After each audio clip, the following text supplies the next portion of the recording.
पश्चिम बंगालच्या मुख्यमंत्रीपदासाठी भाजपात अनेक नावांची चर्चा। सुवेंदू अधिकारी, दिलीप घोष, समीक भट्टाचार्य, सुकांत मुजुमदार यांची नावं आघाडीवर। चर्चेतील नेत्यांना संधी की भाजप धक्कातंत्र वापरणार याकडे लक्ष।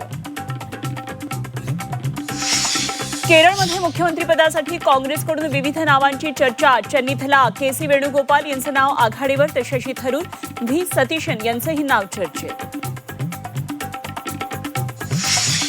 उपमुख्यमंत्री एकनाथ शिंदे भाकरी फिरवणार। दिवाळीच्या आधी मंत्रिमंडळात मोठ्या फेरबदलांची शक्यता। नव्या चेहऱ्यांना संधी दिली जाणार, सूत्रांची माहिती।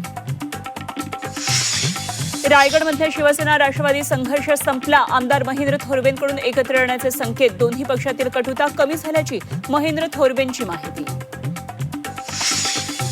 SRPF दौंडच्या पेपरमधल्या प्रकारून विजय वडेट्टीवार यांचा संताप। परीक्षा होती की पुस्तकाची ओपन बुक टेस्ट? वडेट्टीवारांचा सवाल। तरुणांच्या भविष्याची खेळ सुरू असल्याचं विधान।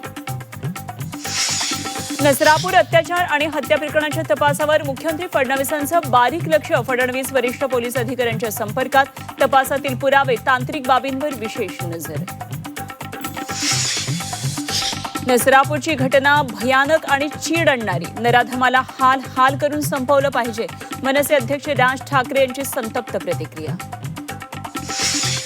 नसरापूर अत्याचाराच्या निषेधार्थ आंदोलन। नाशिकमध्ये शिवसेना उद्धव बाळासाहेब ठाकरे पक्षाच्या महिला आघाडीचं तर सोलापूरमध्ये सकल हिंदू समाजाच्या वतीनं आंदोलन।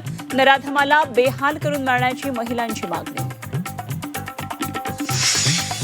नसरापूर पीडितेच्या हत्येवेळी आरोपीनं तोंडात पायातला मोजा कोंबला होता। शवविच्छेदन अहवालातून संतापजनक माहिती समोर।